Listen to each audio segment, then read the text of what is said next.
मैं दिल्ली बैठ के राजनीति नहीं करता, मैं लखनऊ बैठ के राजनीति नहीं करता, मैं तो सड़क का आदमी अपने साथी के लिए मार भी दूंगा और मर भी जाऊंगा।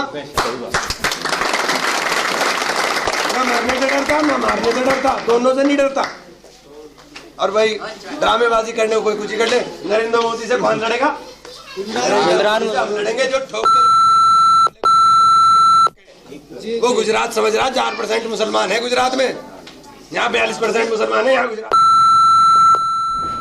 ये है इमरान मसूद, नाम तो सुना होगा, और अगर याददाश्त कमजोर है तो भी नरेंद्र मोदी के लिए जहर बुझी जुबान वाला ये वीडियो देखकर सब कुछ याद आ गया होगा।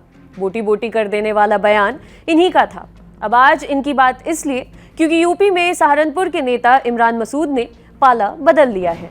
उन्होंने कांग्रेस छोड़कर समाजवादी पार्टी में जाने का फैसला कर लिया है। वो पिछले कुछ दिनों से लगातार कह रहे थे कि यूपी में इस बार मुकाबला बीजेपी और समाजवादी पार्टी के बीच है। लड़ाई सीधे सीधे उत्तर प्रदेश के अंदर भारतीय जनता पार्टी और समाजवादी पार्टी के बीच दिखाई दे रही है, और हमें ये फैसला लेना है कि उत्तर प्रदेश के किसानों को एक साल कड़कड़ाती ठंड, बरसात और लू के थपेड़ों में जिन्होंने सड़क के ऊपर बैठाने पर मजबूर किया, उनको जवाब देना है। अब जब साफ हो गया है कि इमरान मसूद हाँ वही बोटी बोटी वाले ही सपा में जा रहे हैं, तो उनकी दलील सुन लीजिए। क्या वो हवा का रुख भाप गए हैं? देखिए आज तक के कुमार कृणाल ने जब उनसे इस बारे में पूछा तो उन्होंने क्या कहा। क्यों ये लग रहा था कि मुश्किल है कांग्रेस में रह करके जीतना? देखिए हालात जिस और इशारा कर रहे थे मैं वही बोल रहा था, केवल जिस और इशारा हालात कर रहे थे मैं वही बोल रहा था। मुश्किल कुछ तो आपने हिसाब लगाया होगा ना, कुछ तो गणित होगा, सियासी गणित। नहीं मुश्किल था, ऐसा नहीं है, और आपको भी और मुझे भी पता है, सब दिखाई दे रहा है। विवादों में रहे इमरान मसूद का चुनाव से पहले कांग्रेस से मोहभंग क्यों हो गया? मसूद के पिछले चुनावी नतीजे सारी कहानी कह देते हैं। वो राहुल गांधी के साथ नजर आते रहे, प्रियंका गांधी भी उन पर भरोसा करती रही, लेकिन अब वो चुनाव में जीत के लिए खुद सपा और अखिलेश यादव के भरोसे हैं। इमरान को लेकर बीजेपी ध्रुवीकरण का कार्ड जरूर खेलेगी, इसलिए इमरान उसे ऐसा कोई मौका देने से बचना चाहते हैं।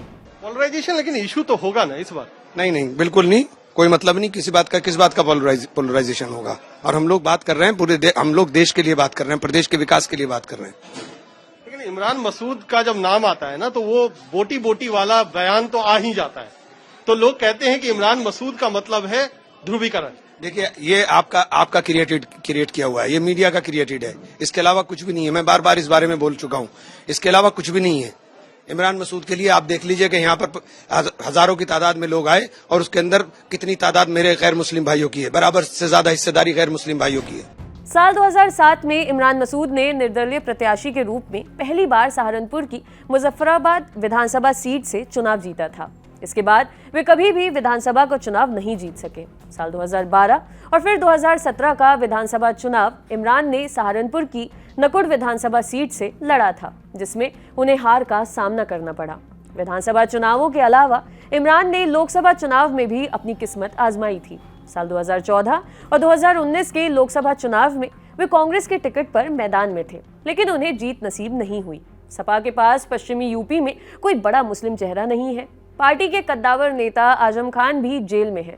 ऐसे में सपा को भी एक बड़े मुस्लिम नेता की तलाश है। हालांकि इमरान मसूद का कद आजम खान के जितना बड़ा तो नहीं है, लेकिन इमरान मसूद पश्चिमी यूपी की कई सीटों पर अच्छी पकड़ रखते हैं। यानी कह सकते हैं कि सिर्फ मसूद को ही नहीं, सपा को भी उनकी जरूरत है, क्योंकि यूपी में चुनाव की शुरुआत पश्चिमी यूपी से होगी।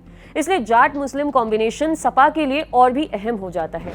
ध्रुवीकरण के चलते पिछली बार बीजेपी ने पश्चिमी यूपी में शानदार प्रदर्शन किया था। पश्चिमी यूपी में 26 जिलों की 136 विधानसभा सीटें आती हैं, जिसमें मेरठ, सहारनपुर, मुरादाबाद, बरेली, आगरा समेत कई जिले शामिल हैं।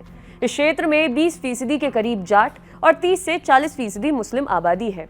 इस बीच सबसे बड़ा सवाल है कि क्या इमरान मसूद का सपा में आना मुसलमानों के लिए संकेत है, और क्या ओवैसी की मौजूदगी में यूपी का मुसलमान दूसरी पार्टियों की बजाय सपा पर भरोसा करेगा?